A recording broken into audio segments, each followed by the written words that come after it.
Your book on free will, you're framing the issue of free will in a very, what will strike most people as an unusual way. People usually think of free will as opposed to determinism. Mm-hmm. Of course, by determinism we mean the idea that basically the future of this universe is inevitable because the universe is this mechanistic thing, it works according to rules.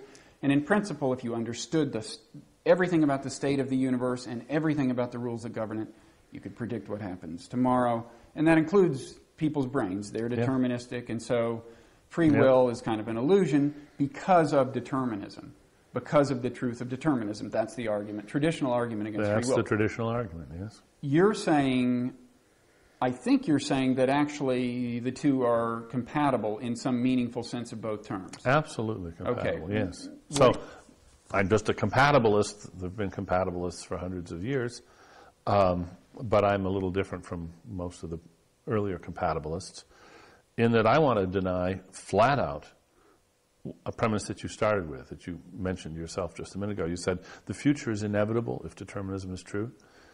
First of all, I want to say that phrase, the future is inevitable, just doesn't mean anything. We can't talk.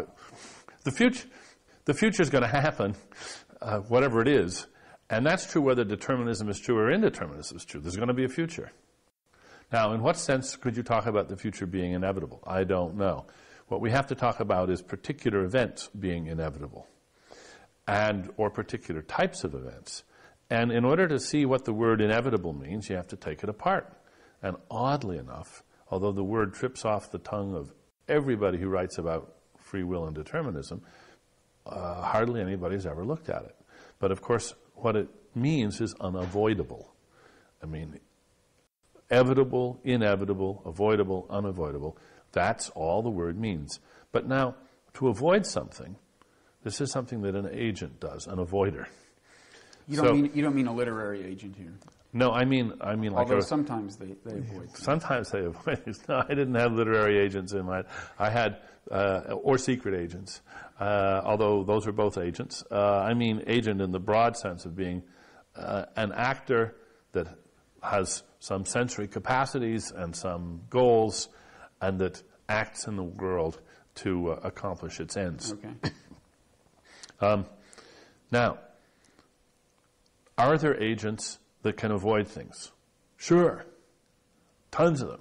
And in fact, the reason you have to look at free will from an evolutionary point of view is that's remarkable. That there are agents that avoid things is a remarkable fact.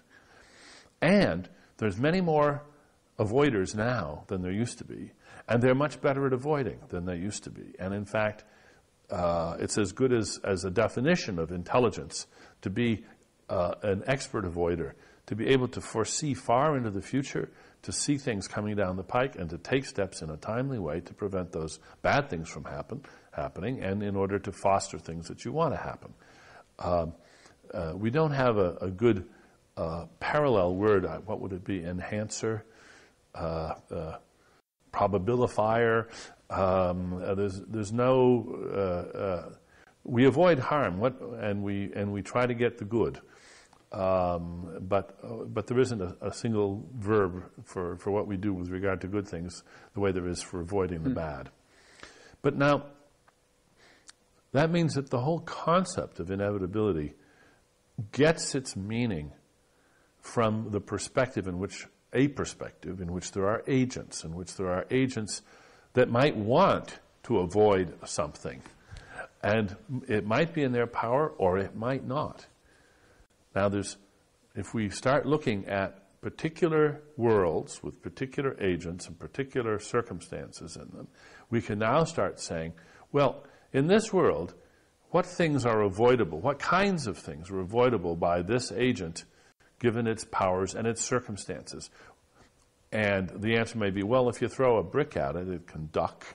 Because there's enough light so it'll be able to see the brick, and its nervous system is good enough and its reflexes are fast enough so that it's pretty good at avoiding bricks. However, random lightning bolts is no good at avoiding those. It's just doomed. If there's a lightning stroke coming up in its future, it's it's toast. There's nothing you can do about that. But if you try, to throw a spear at it or something, your chances of succeeding are next to nil because it's such a good spear avoider. Now, in order to be able to talk this way, in order to partition the universe into the things that are inevitable for that agent or evitable by that agent, we have to have a way of talking about evitability and inevitability in a deterministic world. Now, since there's plenty of evitability in deterministic worlds that we can define, the implication, determinism implies inevitability, is just false. It's just a mistake. It's thousands of years old. It's not been pointed out. It's just a mistake. So natural selection creates harm avoiders. Natural selection is an explosion of evitability. We've had huge increases in the degrees of freedom. Mm-hmm. The powers that the products of evolution have, the accrued powers, this is one of the most obvious facts in the physical world. Mm-hmm. It's this growth of evitability. Now, if you look at evitability in that way, then you see that just the traditional philosopher's notion of inevitability just isn't in the same picture. And you could say that we are future alterers, at least in the sense that had we not evolved the capacities we have for harm avoidance, the future would have been otherwise. And you have to be very careful when you talk about future alterers. Right. Because what are you going to change the future from what to what?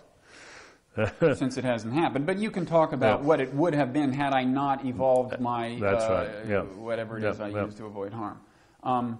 But, of course, the reply you get from people is, yes, but you're still saying that given the fact that I have evolved these things, given the condition in which I wake up this morning, and the way my brain is inclined to use these things, the future is inevitable, and my feeling that I need to... well, you certainly hear this as a reply. You certainly do, but I'm going to say, what on earth do you mean my future is inevitable? Well, that again, if you knew that an omniscient being could predict what's going to happen today, and there's no possibility that I will behave in a way that's going to change, that's going to falsify that prediction. That's what people mean. Well, first of all, that would be true, if I understand you right, in an indeterministic universe too. Well, no. In that universe, the omniscient being would do the calculation and go, I think this is going to happen, but whoa, caprice enters the picture magically. No, the omniscient being is going to know the future. Well, no, omniscient about the present, I mean, and the laws that govern the present. So you mean a Laplacian demon? Yeah, Laplacian calculator. And then, but lo and behold, t plus 1 after the prediction is made, caprice enters the picture from we know not where. That's the traditional conception of free will. And people have to let go of that. That's a traditional conception of free will. Right. And what I'm arguing is that it's gratuitous. It does not... The motivation people have imagined for it is simply mistaken. Allowing for quantum indeterminacy, or shall we call it Laplacian indeterminacy, does not give you any more powers, any more freedom, any more avoidability, any more evitability than you have in a deterministic world. It's just an illusion to think that it does.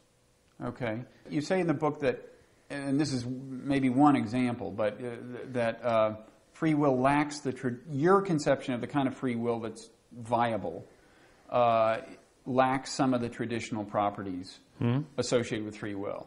Have we already covered all the traditional properties, or are there other things people are going to have to let go of?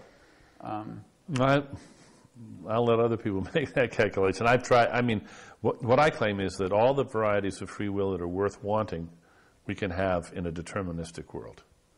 That I can define varieties of free will that are incompatible with determinism, but they're pointless. They don't give you anything that matters. They don't give you. They aren't needed for moral responsibility. They aren't needed to give your life meaning. They are completely gratuitous. They're sort of bizarre metaphysical conceits. They don't pull their weight. You don't need them. Who cares?